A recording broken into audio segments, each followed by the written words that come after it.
Now we will demonstrate how to replace a display unit on the RCU system. This we do with the new display and the demo system. What we want to do is to replace the display that states Johan Andersson on it. So I begin with opening the administration interface on the RCU with my service agent tag. I press replace unit.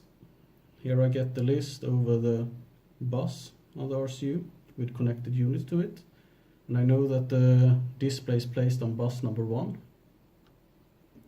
Here I see the unit on bus number 1. It's one lock and one RDU that we want to replace in box number 1.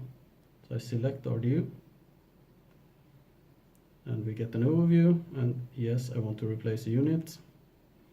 And now the bus has turned itself off, and we can see on the display that it's black. That means that the power is out on the bus. So now it's safe to unplug the old display and plug in the new one.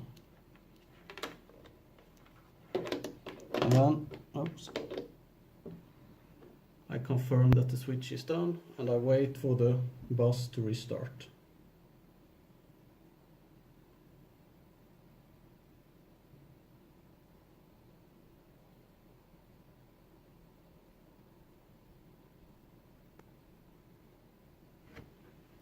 So now the system has found a new display, and we can see on the display that it stated new display instead of Johan Andersson. This is solved by logging into the landlord portal and switch the name. So that's the next step. So now we have logged into the landlord portal for the system where we replaced the display, and we can see here as well that it stated new display.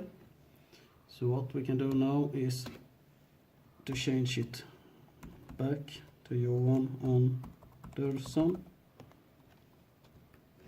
and push save, and then we can see on the display that it has been updated.